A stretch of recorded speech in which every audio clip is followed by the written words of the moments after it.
Grab your cup of coffee. Sit down for a story. Let's all go exploring. Making it after 40.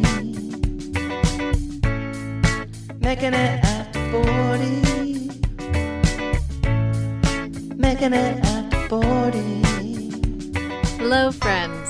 Thank you for tuning into the first episode of my podcast, Making It After 40. I am your host, Lisa Rodriguez. I am an actor and writer who is still trying to make it after the age of 40. On this show, we explore what it means to be an artist trying to make it as a middle-aged person, and perhaps some of us have made it, but it just doesn't look that way to the general public because they're not celebrities. Today's guest is Tiwana Floyd. Tiwana is a multi-hyphenate who continues to evolve her craft and career. As you'll hear in her interview, she has so much to offer us with her personal insights and through sharing her own experiences. Enjoy the show.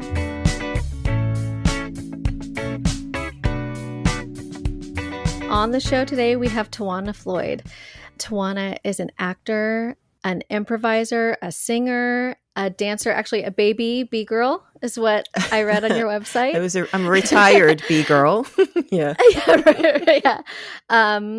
A writer, a director, a producer. She makes her own content. So she's a content creator. And she is now also a podcaster, starting her own podcast. Yeah. So Tiwana, I just want to thank you for taking the time to join me. Thank you for having me here. Yeah. Yeah. So on the show, I really am looking to discuss and explore the themes of what does it mean to be a person making it after 40 in a creative field. There's so many stigmas in society about it's too late or you missed your time, you're too old for this. And as a person myself who my first act career ended up becoming my second act career, I felt that holding me back for a while. And I've decided, that's not going to hold me back. My age is not a thing. And I think especially in this industry, in terms of acting, it's never too late. They need people at all ages. Yeah. I met Tiwana through a mastermind group. Yay. And she has been a great guide and helped me kind of find my footing in this business. And she continues to be a resource for me, whether it's watching your Instagram or, your podcast, Actors Lessons Learned. That's going to be amazing and wonderful. It's going to be so helpful to so many people. And yeah, I really was able to get inspiration by watching your career. And thank you. Maybe you can fill the audience in a little bit on your journey and how you got to be to where you are today.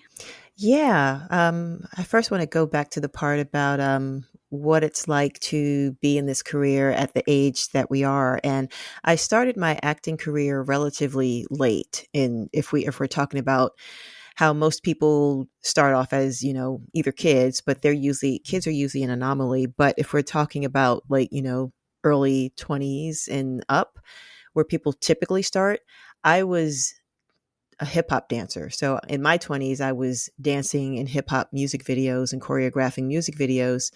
And the transition for me came, oddly enough, after watching Michael Jackson's Remember the Time music video. And it was all New York dancers and I wasn't in it. And I didn't know the people. I didn't have a connection to the people who had made the call. And so that was the moment where I quit. I was like, I quit this. I can't get, leeway or whatever. But I had become frustrated also with being a dancer because it was really starting to shift into that video vixen stage, which I really wasn't about. I was always about the craft of hip hop and, hitting some hard steps. So I had stopped dancing. And I'm trying to remember what called me to acting. I think it was seeing some of my peers who were dancers who had never stopped and they were transitioning into acting. But okay, I know what it was. I always loved commercials. I've loved commercials since I was a little kid. I'd sing the jingles, I'd reenact them, the spots or whatever, and I had learned how much people would earn making commercials. And so I think it was the amalgam of two things: of one, me wanting to transition into commercials, but also seeing my peers now transitioning into television and film, and me not knowing, oh, I didn't know we could do that. So I started initially with training. Oh gosh, I have to go back because this is actually in my in my first episode. I was dabbling with modeling. I was never really a model, but there was this management company that took me on as a model, and they would get me these odd jobs and auditions and music videos. Now I wasn't the B girl. Now I was the pretty model girl. And then I was on Ricky Lake. I probably shouldn't say that because I can't remember if there was an NDA or not. Probably not at that time, but Oh no. I was on Ricky Lake at that time, and my manager had gotten me an audition for. And when I say on Ricky Lake, I wasn't on there consistently. I wasn't like a host or anything. I was just like on an episode where, Right. one of those produced segments. But my manager had gotten me an audition for Men in Black 2, and I was really bad in the audition. I had never auditioned before. I didn't know how to prepare. And so that was really the impetus to make me realize that I needed to train as an actor. And what I didn't say is that I had went to a performing arts high school. So I learned how to dance, classical, jazz, ballet, was the tap, and there's another one I'm forgetting, modern. And so I knew about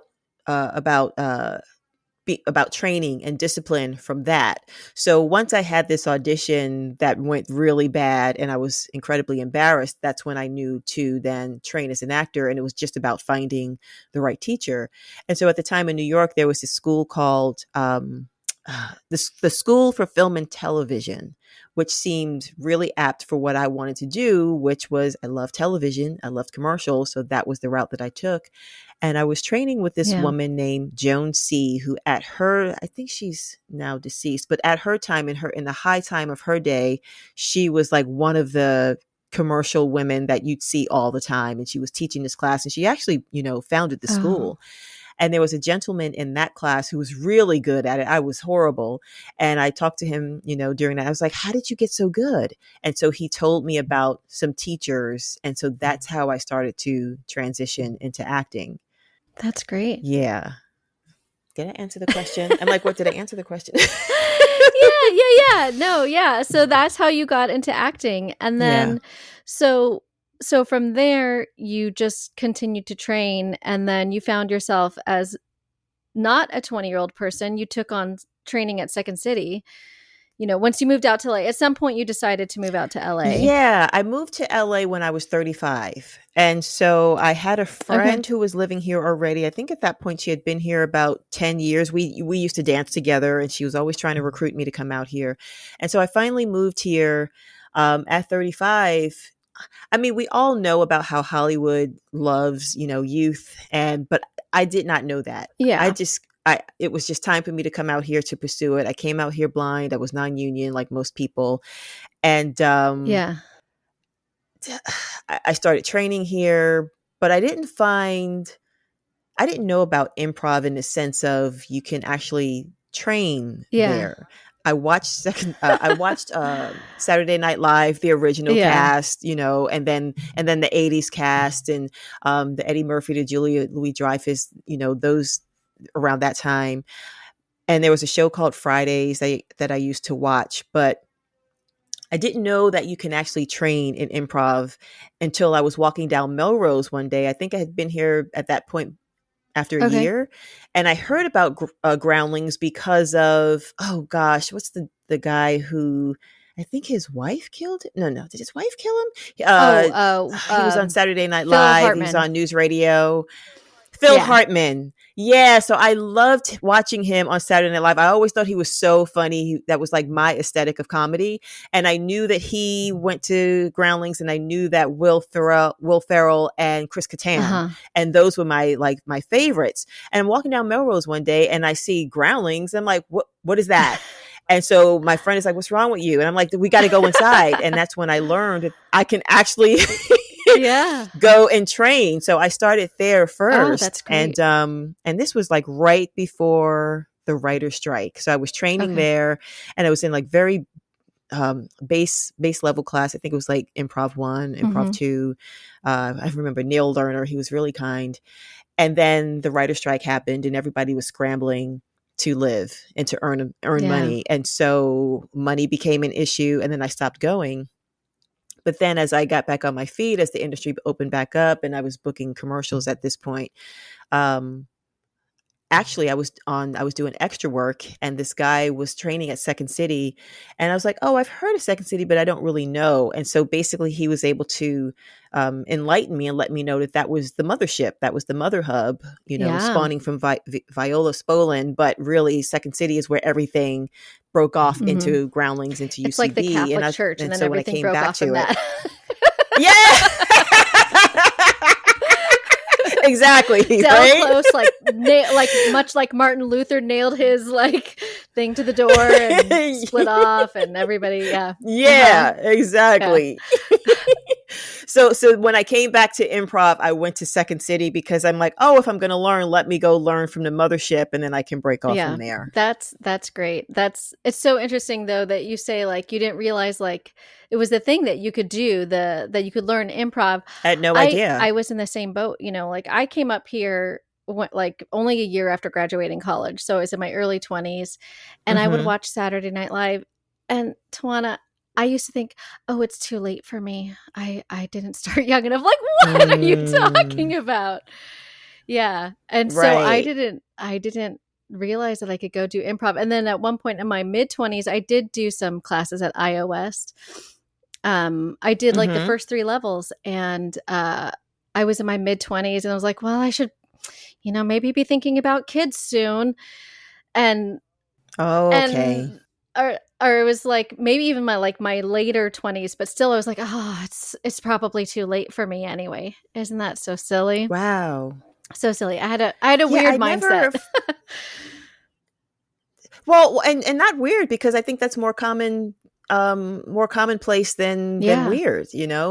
For whatever reason, I can't like place a ground zero or what it was that I just didn't pay attention to that. I was always a late bloomer, and so I was just out here living by happenstance, quite frankly.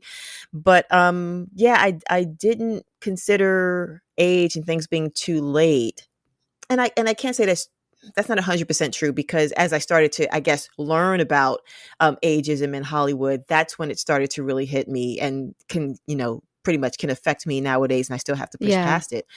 But really, the reason why I even went back to improv, to Second City, and I just want to preface that in New York City, there were no improv schools, and right before I left, UCB had opened their location there, and I went to see somebody do improv, and of course it was bad because it was their a beginner's class, and I'm like, this is weird. What is this? So I never paid it any attention, and I never paid UCB any attention until after I graduated Second City.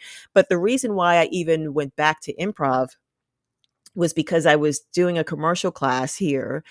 And the teacher said, sometimes we can't even, he was also a casting director, and he said, sometimes we can't even bring people in if they don't have improv on their resume. And I just saw that as, oh, I'm missing opportunities. Let me go take a couple of improv classes. But I didn't know that I would love it so much, once I really got into it. And I was fortunate because, and I think I shared this with you, but in my class, the classes start off with 16 people first, and then it like whittles down to like maybe about 8 for the grad show. But out of those 16 people, there were 6 or 7 of us that were all in our 40s. That's So amazing. we decided, yeah, we were really Yeah. fortunate. And so we decided we're going to do every Tuesday night, we're going to go through the whole program together because we understand each other's references. So so that made it easier in a way. Improv's not easy, but it made it easier. At least we knew what we were talking about. Yeah. Like one of my friends, Faye, she's a wine, enthusiast. And so now we can talk about wine and, we can talk about employment. We could talk about middle-aged people Yeah. things. Yeah. And that's, I think also the value there is you're in your 40s. When you're in your 20s, you feel a little bit lost. You're trying to be cool. You're trying to fit in. You guys were like, oh, hey, Mm-hmm. let's just get together. We're all hardworking people. We can know each other's references. Mm-hmm. Let's make this happen.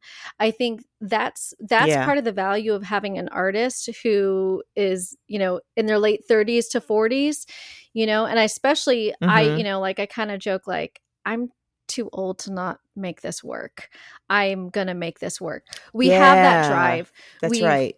we've Yeah. for me personally, I screwed around too much from my 20s up until my late 30s, and then once I started to get my stuff together, my 30s, and Yeah. now here I am over the age of 40, and I have to make it work. I think there's so much value in middle-aged creators and actors in that regard. Mm-hmm. We figure out a way. Absolutely.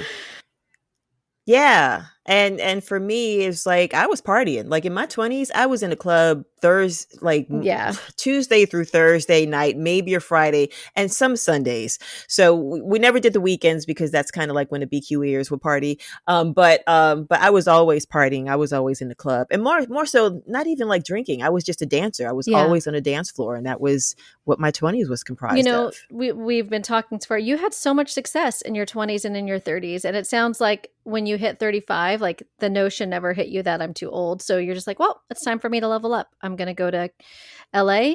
I'm taking my career to the next level. Let me figure out how to transition. That's beautiful. I wish that were the case. Oh, But that was not the case. No, I was not successful in my 20s. I No? did not know how to navigate. Not at all. I just Oh. happened to, there was this casting director who would call the club kids and put us in music videos. And so, and A bit she of luck asked me then. for a headshot. Yeah, totally. And so I always call divine guidance, but after a while, for the most part, I was waiting tables and hanging out with my friends.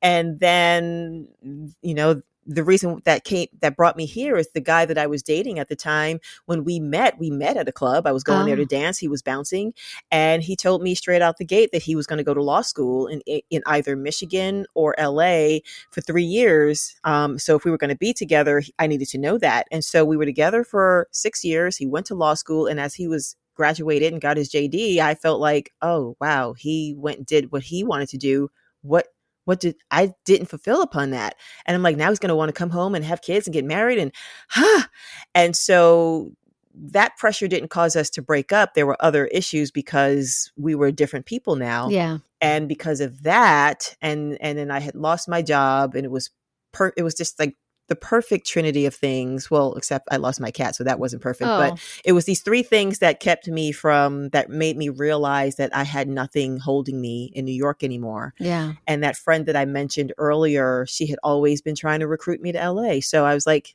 I'm going to go to LA and pursue acting. I was already in a Meisner program at that time as I was training. And so once that was completed and then he and I broke up, then that's what brought me to LA. How did your family feel about you making the move to LA to pursue? Were they concerned about whether or not you would be successful? I don't think the concern was success or not. I think the concern was more so of missing me. And so I'm an only child, and I lived with my mother until I moved out to live with this guy. So it's probably like 33 or something, living with my mother. And because it was like a friendship, like we had, this great amicable relationship where she wasn't my mother in a sense of, you can't come into my house late at night, whatever. It was just like, she just preferred to have me in the same household with her. And so it was just, and she's like my best friend and I love her dearly. So I think more for her, she was upset, or not even upset, but just like heartbroken because I was leaving the state and going clear Yeah. across America.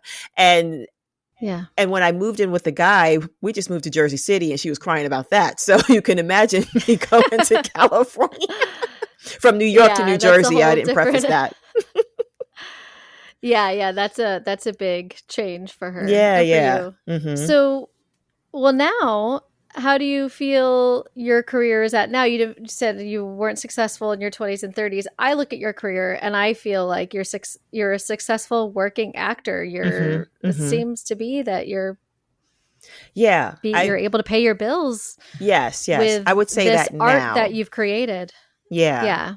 Yeah. In New York, I was still of my element. It's kind of when people, they live in small towns and they don't leave, and so they just pretty much do what everybody else is doing. So when I was in New York, I was still hanging out with my friends, and doing what everybody else was doing. And then, the graciousness of, Providence having this reckoning in my life at 35, so that I can then come here. So when I came here, and so I also want to say that, when I didn't know those people who choreographed Remember the Time, is because I didn't know anything about Yeah. networking.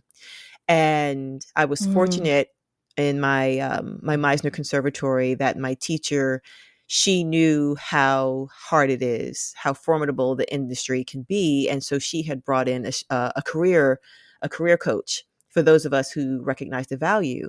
And so that's how I learned about strategy and about building a career and knowing what to do and the steps to take, and making plans and goals. So because of her, Joanne, I'm about to say Joanne. Oh my God, her name, Success is Sweetest. I'm blanking on her name. She's gonna kill me. Anyway, because of her, Success is Sweet is her program, Success is or Sweetest Success is is, Sweet is her. Okay. yeah, Okay. Okay. Janice Well, Hoffman. Excuse me, Janice Hoffman. there we go. We'll get some resource. We'll put links.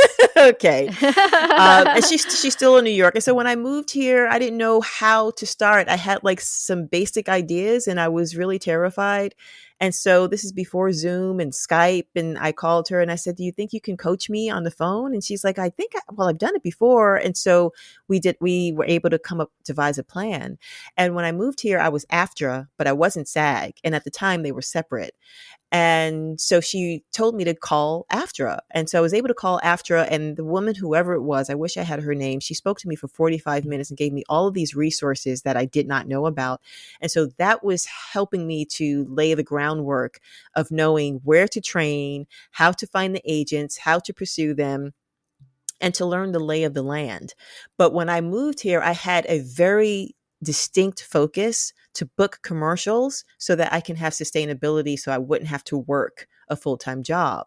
And that's because when I Yeah. was in New York, I wasn't working a full-time job. When my company let me go, I was only working weekends, and I was pursuing non-union acting commercials in the city. So I was already kind of like in this space of this artist, this kind of like struggling artist, although I don't really claim that, but still, trying to be smart in how I earn my money, but also keeping freedom. So by the time I moved here, although I had a job, a full-time job when I first moved here, after I knew that I wasn't going to stay in that job for more than a year. And that's exactly what wound up happening.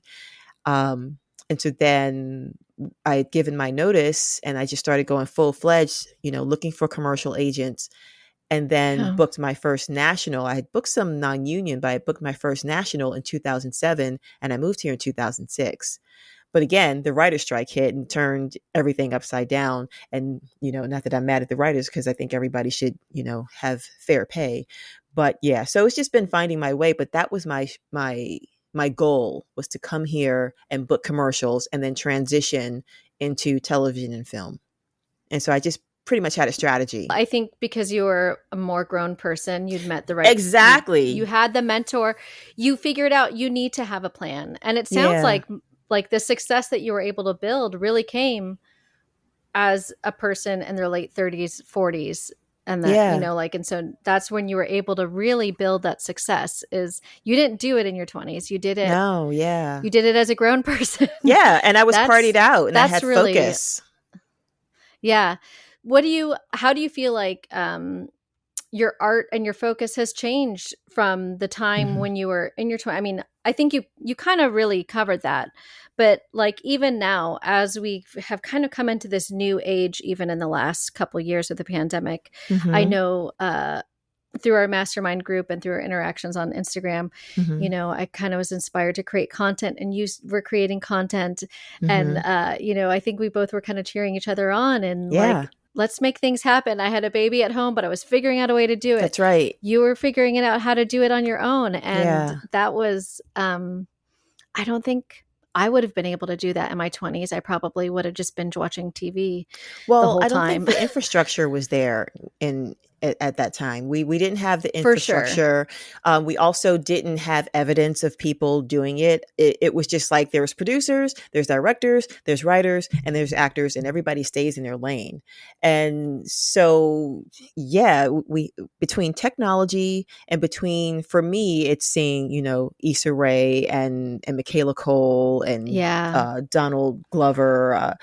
So many people, Amber Natasha Rothwell Ruffin. too is like, Yeah, there's so many people. yeah, But then also being fortunate to have the improv background where we're taught to make something out of nothing. I think that was probably the most integral component to me recognizing that I don't have to just be an actor. So, spending 2 years at Second City doing improv, but learning how to write a show, improvise it, write it, mount it. And it's just like, and then we have the space there given to us that anytime we wanted to write a show. So it was just like this whole new liberation that I didn't even know was possible. And I learned that as an improviser, being able to create at any, like, we don't have to wait. That's the thing. We don't have to yeah, wait. yeah. And now we have the whole camera and computer and your phone, and you Yeah, can exactly. do so much. Right. That's really interesting. You bring up that point about Second City. I agree. Without Second City, I probably wouldn't have the The confidence to confidence. jump into jumping into creating these things. I did a couple YouTube things back in the day, and Mm-hmm. they were fine, but I Mm-hmm. think Second City really gave us the skills. And it's funny, there's another middle-aged person that I know that came out of Second City, and his career has really taken off. Mm-hmm. For him it was a There's second a act lot. career. Yeah, there's a lot Yeah. of us who are middle aged who are, finding our way and creating our own path. So you mentioned before, you at 35 when you moved out here, you didn't have Mm-hmm. the notion about the ageism or aging out. But you mentioned that nowadays you do kind of have to push through that sometimes. So what is Yeah. that experience? If you wouldn't mind expanding a little bit on that experience. Yeah. So, as I said before, I went to AFTRA and found out all of these resources. So one of the things that I did was I joined two committees, and one was the EEOC committee, and the other one was the Women's Committee. And we would meet once a month, and it was full of information. But it was there that I learned that SAG, now SAG-AFTRA, considers you, what's the terminology? Basically like a senior, not a senior citizen, but a senior, and I'm flubbing the actual terminology, so forgive me, but at 40 years old. And I thought, No what? way. Wow. Right. And so, Wow. yeah. And so that's when it, Yeah. like, oh my goodness. So it still didn't stop me, but what I'm realizing now is, because my eyes have opened in a different way, is recognizing how much the industry uses the youth almost like vampires. It's like they feed off the energy. But then if we think about even advertising is mostly geared towards, yes, the boomers. I imagine we're in there as well, but they're really geared towards, the youth, because that's going to be their longer customer, going forward. Yeah. And there's all demographics. It's not just the youth, but I just had this realization of what Hollywood is really focused on. And I remember one time I was having a hard time getting a theatrical agent. For whatever reason, it's notoriously challenging to get theatrical representation here in Hollywood. And I've noticed that Yeah. with all of my students, and not just myself and my peers. Yeah. And what they'll say is like, oh well, if you're like 19 and beautiful, like we'll snatch you up in a heartbeat. And it's just like, but that's so ridiculous, because not everyone who's 19 and 20 have experience, have life experience, or even just any craft. And Yeah. but there are anomalies, because I know some phenomenal 19, 20, 20-year-olds, millennials and millennials who are phenomenal actors and very talented. But it was just me realizing, okay, and then also seeing people who are my peers who are older than me, who have not really transitioned into something else. And I'm watching them Okay. starting to have struggles around their finances, around work not being as robust. And then the pandemic happened. And it was the Yeah. cloud of dissipation that I needed, that I didn't know I need. I would say probably the world, for those for those of us who really came out of whatever cloud we were in. It was really helpful for me to recognize I'm more than just an actor. I don't like the way actors are treated, and how can I Yes. make a difference, and how can I do more? And what's the Yeah. closest position to autonomy? Because the actor is at the bottom of the totem pole in terms of above the line. But like, if you're a writer, yeah, you have some control, but then you pass that vision over to a director. And then the director doesn't Yeah. really, unless you're a film director, then it's your baby. But if you're television, you're also just helping the showrunner move their story forward. But really, it's the editor who has the most control of the story. And I started to recognize that I wanted to be closer to the story. So how can I do that? So in starting to create, my own content, I realized I did not know how to edit well, and it was very frustrating, and it was taking me a very long time. So I signed up for a media class at Santa Monica College, and I was very Yeah. fortunate for, I'm going to say her name, for Professor Rodelia Shaw. This woman, she chairs two, I'm not sure, at the DGA. She's on the DGA. She chairs two categories. I'm just not sure which ones. But this woman has so much insight about the industry at large. She's passionate about it, but she's also a great teacher. And, Yeah. not everybody can be a teacher, but this woman was always cultivating within every student. Oh, you do this? Well, then you can do this in the industry. Oh, you do that? Oh, there's this thing that people don't know about called that you could do. So she's just like Oh, wow. bringing awareness to all these areas that we can do, and we didn't have to be limited. And part of her class, we had to create a 5-part whatever it was. It could have been a series of something or whatever, but they had to have been written, filmed, and edited with some sort of narrative story. And it was like 3 minutes each, so like maybe 15 minutes. And so I wound up doing a 5-part series on my choir director, because it's called Under the Direction of Marianne Lewis, because she's part of the Agape Choir under the direction of Marianne Lewis. So I was like, oh, I've always been really Yeah. curious about her. So I did that. And the editing was but Professor Shaw, I keep trying to correct my New York accent. Professor Shaw, Yeah, do Professor Shaw it. would tell us about this program from the first day all the way to the last day, called Promo Pathway, and how she's always telling her students to sign up, because it teaches them not only how to edit, but how to produce and edit on-air promos. And a lot of the Uh-huh. people, because of this prestigious program, they get transitioned into, major studios. And so it was really exciting for me. And I was like, I think I'm going to sign up for that. And so I did. And so I'm at the tail end of it now. We started last year, the 1-year certificate program. And that's why you're seeing me produce so much content, because now I know how to Yeah. edit, and we get the Yeah. storytelling from improv. And so I'll graduate in June, and I'll have a whole portfolio of work that I'm editing. And what I'm realizing is that, or one of my professors pointed out to me, he's like, Tawana, you cut funny. And that is a niche that you should, pursue. And who knew that that could be a thing, right? So that's where I'm at Yeah. now. But of course, I'm going to still act. But the main thing Yeah. is, how can I be an autonomous artist so that I Yeah. can create my own things, create things for my friends. And, I've got a whole plethora of things that I want to do down the line. But this is the age to do that. And it's my life experience, but also just the perfect timing of trying. And I think I'm the oldest person in my class. There might be a couple of middle-aged women, but I think I'm the oldest person in the class. And I'm just like, Yeah. yeah, I'm here and I'm ready and I'm hungry.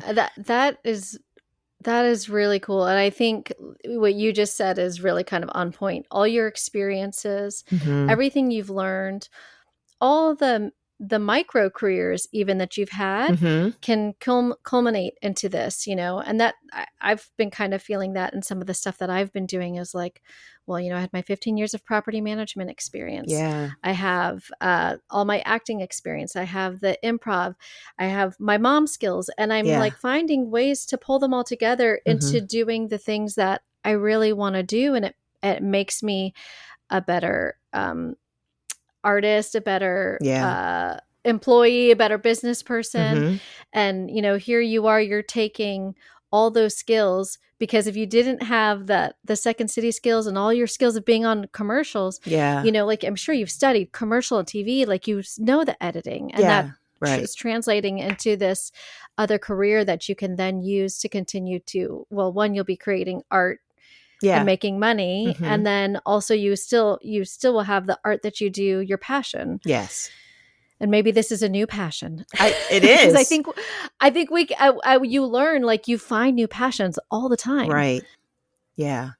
I remember listening to this podcast, and one of the gentlemen spoke about he has an agent that it was imperative that he have an agent that understands that he is multifaceted, and there will be times where he only wants to write, and there will be times where he only wants to act, and there will be times where he only wants to make music, and he can't have anybody as a representative telling him or trying to press upon him forcefully that you need to focus in this area because there's only enough and you got the whole gamut. And I thought, oh, that's really keen. Yes, to be with representation, to have a team that understands that you do other things, and energetically there's going to be avenues that you're going to want to focus on more because the other avenue has burnt you out for right now. Yeah. And I think that's also like another factor is like, as a middle-aged person, you kind of figure out like, I don't want to waste my time on that. Yeah. This is you're able to get that focus. And instead of feeling like, how do I say, your self-worth is kind of raised. You know what you're worth. You know what your time is worth. And you know that you're not going to waste your time with people who don't get that and who don't get you. Yeah. Yeah. The same goes with teachers. Yeah. There have been some classes where midway through, or maybe in the first couple of days, and I've already put down this chunk of money, and I'm like, yeah, this person is not going to teach me anything, or this person is not nice and they're going to mess up my confidence, and it's just not worth it. And so I just have to walk away. And I would have friends like, but you just paid $700 for that class. And I'm like, I understand, but my confidence costs way more than that $700. So I have to walk away.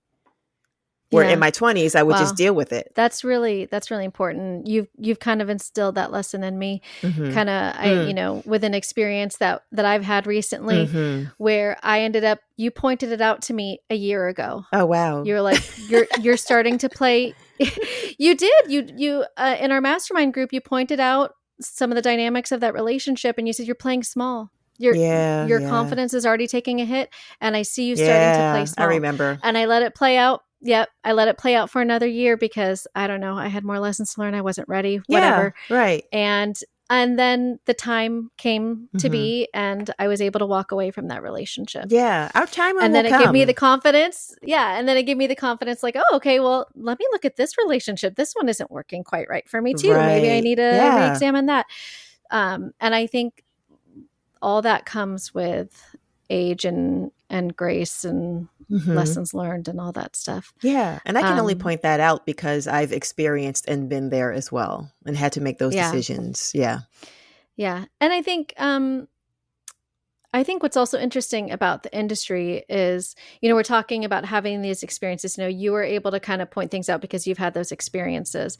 And Hmm. then I'm sure you also have friends, actors, clients Yeah. who are in their 20s and 30s, and we get to Hmm. learn from them. And I think that is Hmm. actually really important in this industry, is having people from all ages and all walks of life, because Right. we get to learn from them.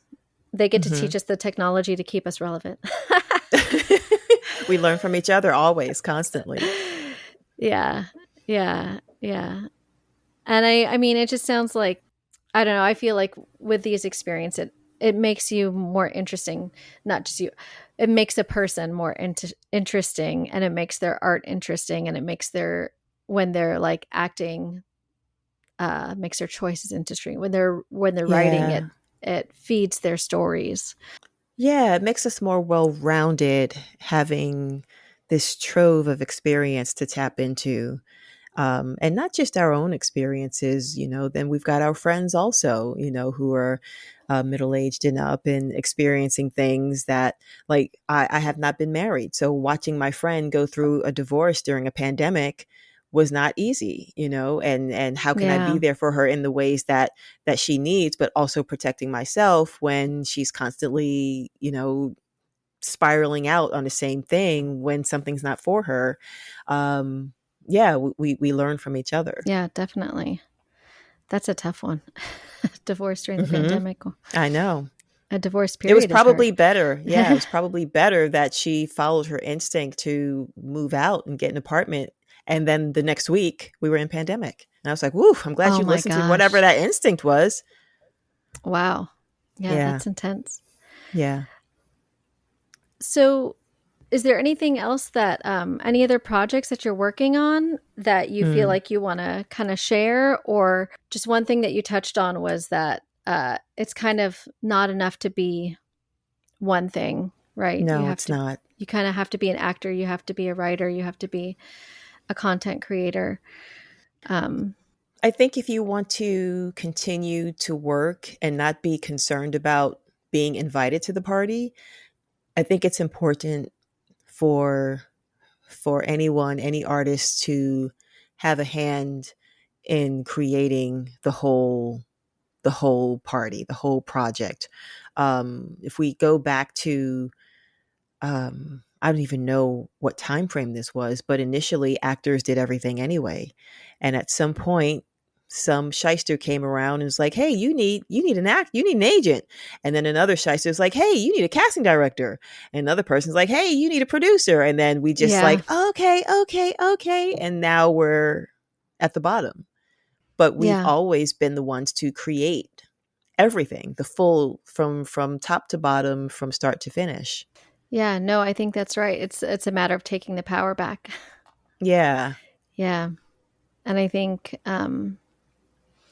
I don't know. I do feel like as a middle aged person, you kind of can find ways you have maybe more strength or more confidence to take Hmm. on those roles.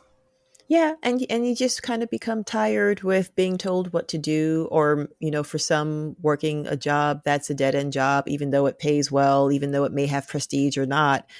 It's becoming tired, and I think the pandemic really helped to help a lot of people recognize that they are not happy in whatever the positions they're in. Um, you asked me what other things that I'm working on. So during the pandemic, me and six other people, we created diversity hire comedy. And so basically, we're a sketch comedy team where we write and produce and film our own content. Um, 7 different POVs. And so, in March, this is our second year where we did March Content Madness, where we just kind of like improv. We take an idea from our audience on Instagram, and then we run it through a randomizer, choose four, and then every week, each one of us will write something based on that suggestion. And it's been really fun and liberating. And I can say for us all, because we talk about it, because it gives us back that power to create during a time where the industry was shut down. And so even Yeah. now that the industry is reopening, it allowed us to stay sharp. And now we're better writers and better creators for it.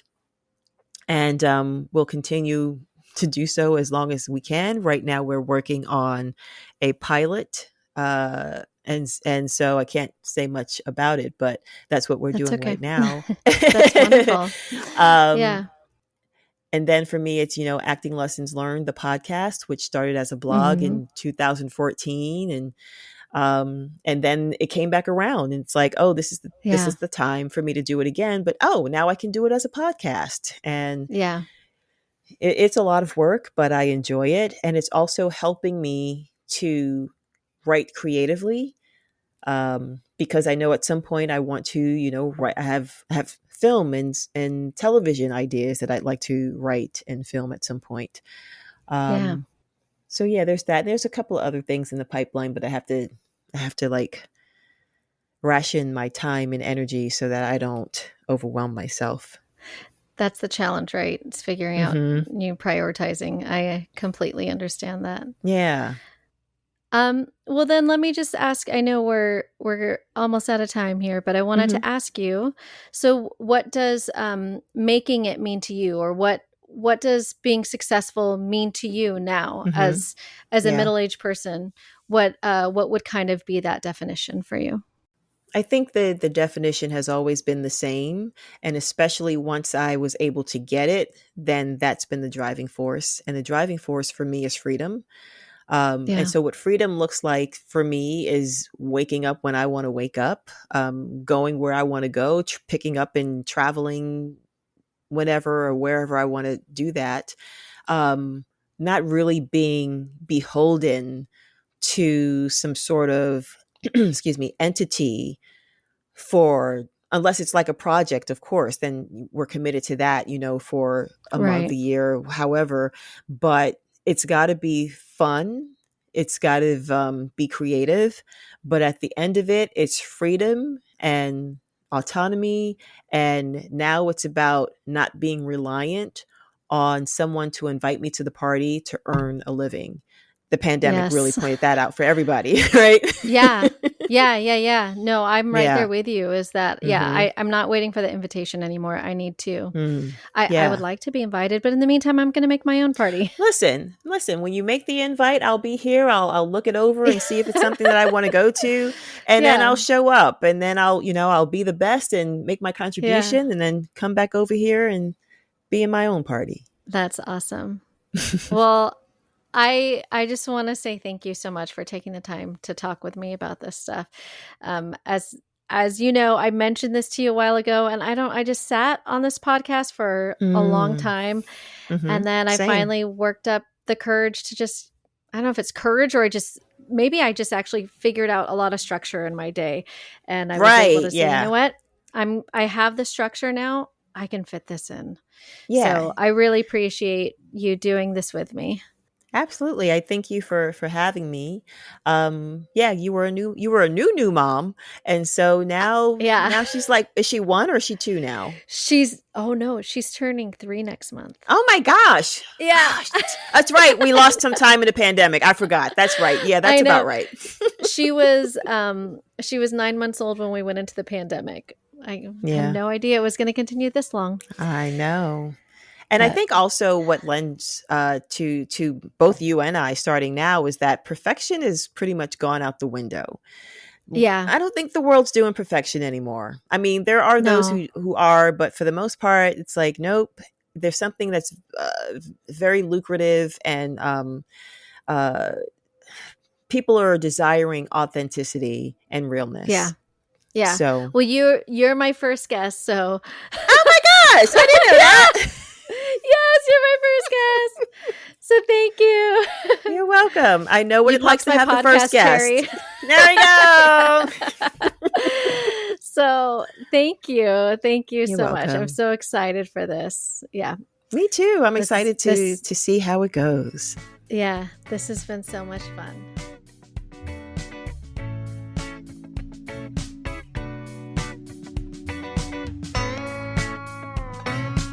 Thank you so much for taking the time to listen to this week's episode. I can't tell you how excited I am to finally be launching a podcast. I've been sitting on this idea for a little while now, and I hope that you will be able to take something away from this interview, even if you're not a middle-aged person. Maybe this will give you some insight to where you may be going someday. If you would like to follow Tiwana, you can find her at her personal Instagram at quirkyful or her website, tiwanafloyd.com. And you can follow her podcast on Instagram at Acting Lessons Learned, or her sketch team, also on Instagram, at Diversity Higher Comedy. Be sure to subscribe to the show wherever you listen, and follow us on Instagram at Making It After 40. If you want to see what I'm up to besides podcasting, check out my Instagram at Lisa Royriguez. That's Lisa Royriguez. And I hope to see you next week. Thank you.